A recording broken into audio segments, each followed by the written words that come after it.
The dog and I are here at the front of this abandoned home down towards South Arm. The main road's just down that way. You can hear cars going past sometimes, but we're just far away enough from the main road for vehicles not to see this building. It was built sometime in the 1860s and then sold in about 1936 when the farm that this house was on was transacted away. It's been abandoned now for longer than it was occupied. The people that lived here, that had complicated lives, that had sources of happiness and sorrow, problems that they were able to overcome, problems that they could never quite get beyond, they're long gone.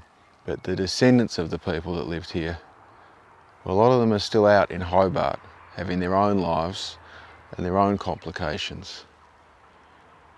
When these settlers essentially came down here and built this farm, the vibe was very different. You look at a house like this and the dimensions are very different to a home now. Not just the layout, but the size of the place. Yeah, the windows are small, the doors are small, the ceiling is low. It almost looks like maybe humans didn't even live in it because people were smaller in the past. I think probably the most interesting thing about this building is that it's just been let go. But you can feel nature is just gripping back. And eventually, centuries out into the future, there'll be perhaps no sign that anyone lived here at any time at all.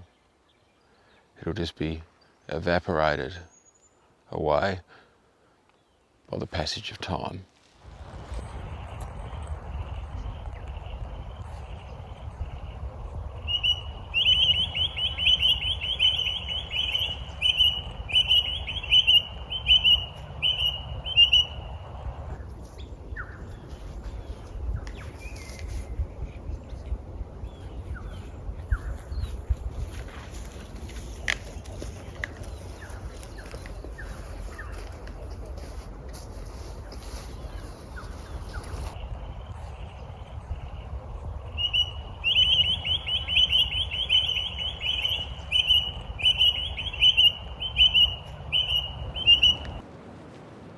In October 1994, locals reported the sound of a monstrous crunch and the roar of a howling motor.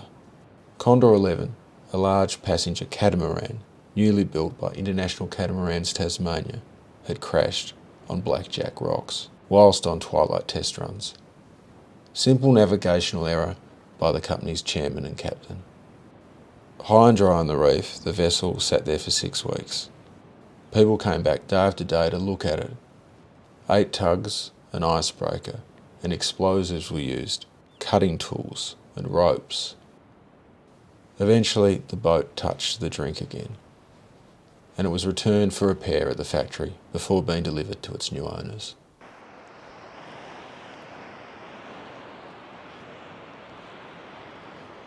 Out there is the scene of the incident. If you take a kayak out, say, you'd see some scars on the rocks from where the metal was pulled off of them.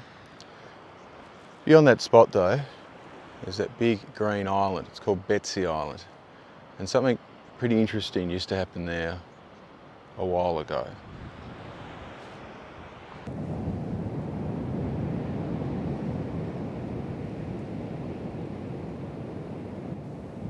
Records indicate that the first cattle brought to Van Diemen's Land were a sort of buffalo sold by the government to settlers in 1807.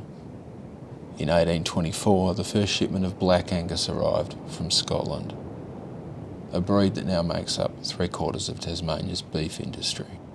The settlers of South Arm farmed livestock, and they performed a practice mostly lost to modern Australia. When the swell was down, they'd herd the cattle onto the sand, encouraging them to step into the lapping waves. Taking to boats, the farmers would escort the cows across the water. By nature, the animals know how to paddle. Swimming the cattle all the way across to Betsy Island, where they would, for a time graze on the green, untouched grass.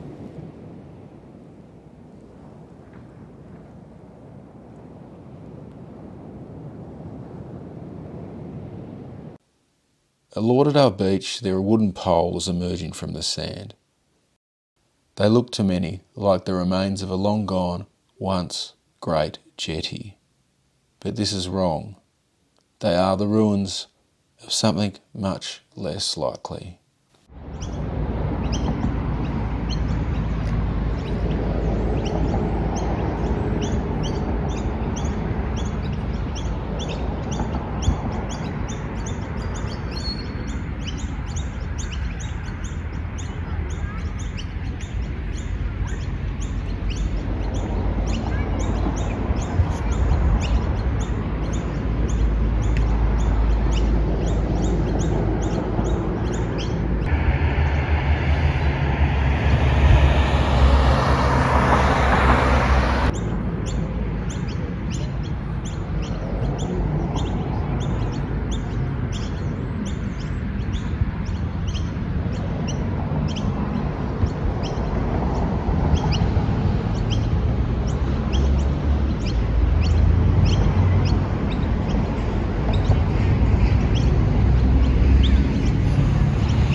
The dog and I are here on the muddy, sandy banks of this big duck pond.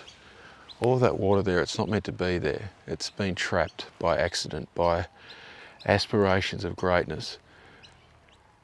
There was a big engineering project here that was meant to join up two seas of sorts, but it could never be completed despite a lot of effort, a lot of labour, a lot of money, and a lot of time being put in. Sometimes the grasp exceeds the reach. The Denison Canal at Dun Alley had opened to great success in 1905, the only purpose-built sea canal in Australia. It cut the travel time down and made the journey across the coast to the Port of Hobart safer. Replication was attempted at Lauderdale. In 1914, dredging began. The canal was to cut the long way around South Arm. The plan was to dig about 3 yards deep and 10 yards wide. But as they went down, they discovered that what they thought would be mostly sand was mostly clay. 5 weeks in, they had to stop because the dredging equipment just wasn't powerful enough. In July of the same year, the Great War in Europe kicked off. and that put a freeze on restarting things. For the next 10 years they tried to finish the project, but in 1924 it was officially, formally, abandoned. Over time, storm surges filled the eastern end, and today it is completely shut.